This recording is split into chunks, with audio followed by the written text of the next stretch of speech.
আইন শৃঙ্খলার অবনতির প্রতিবাদে চট্টগ্রামে বিক্ষোভ মিছিল করেছে যুবদল। নেতৃত্বে ছিলেন সাবেক সাংগঠনিক সম্পাদক এমদাদ বাদশা। বিক্ষোভ মিছিলটি চন্দনপুরা থেকে শুরু হয়ে চট্টগ্রাম প্রেস ক্লাবে গিয়ে শেষ হয়। বিস্তারিত দেখুন সামিহা ইরার প্রতিবেদনে।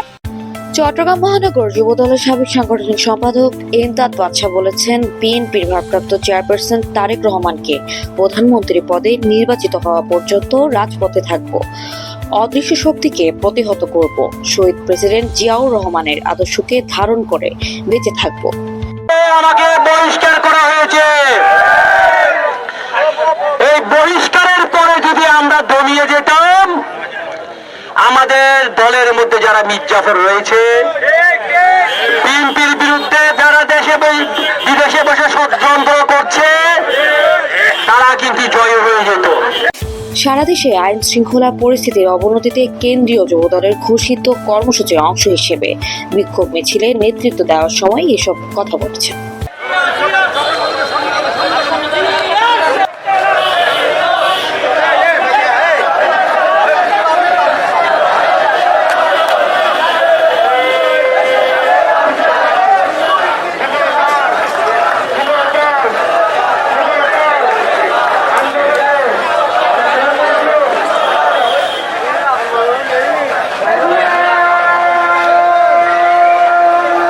আসলে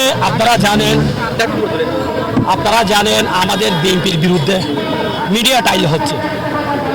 কিছু চট্টগ্রাম শহরে কিছু অনলাইন পোর্টাল আপনারা জানেন, এই অনলাইন পোর্টালগুলি মিথ্যা তথ্য দিয়ে জনগণকে বিভ্রান্ত করানো হচ্ছে। জনমতে বিএনপির নির্দিষ্ট কিছু ব্যক্তিকে নিয়ে তারা মিথ্যা সংবাদ পরিবেশন করছেন। এটা আমাদের হাইকমান্ডকে তারা এই তথ্যগুলি দিয়েছেন মিডিয়ার মাধ্যমে, এবং আমার হাইকমান্ড তাদেরকে গুমরা করানো হচ্ছে। এই যেই মিডিয়াগুলি আমাদের বিরুদ্ধে মিথ্যা অপপ্রচার চালাচ্ছে, তাদের অতীত ব্যাকগ্রাউন্ড আপনারা জেনে দিবেন। তারা ফেসিবাদীর দোষর ছিল। এই চ্যানেলগুলি এই কাজগুলি করছে এবং আমাকে বহিষ্কার করা হয়েছে।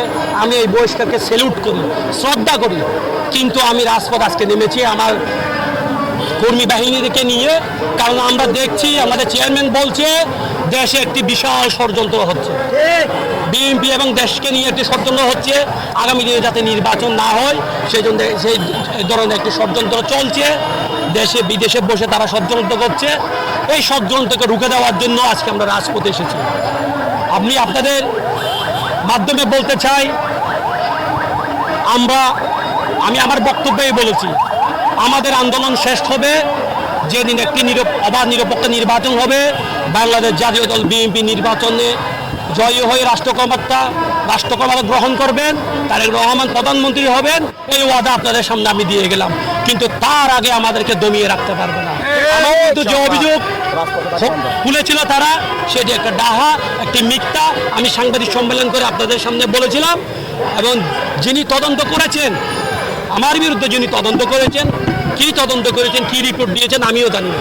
আপনারা যদি চান, আপনাদেরকে আমি বলেছি, আপনাদের অনেক আবার টিম রয়েছে, অনুসন্ধানী টিম রয়েছে, সেই অনুসন্ধানী টিমের মাধ্যমে আপনারা সত্যতা উদ্ঘাটন করুন। আমি সেটাই চাই আপনাদের কাছ থেকে।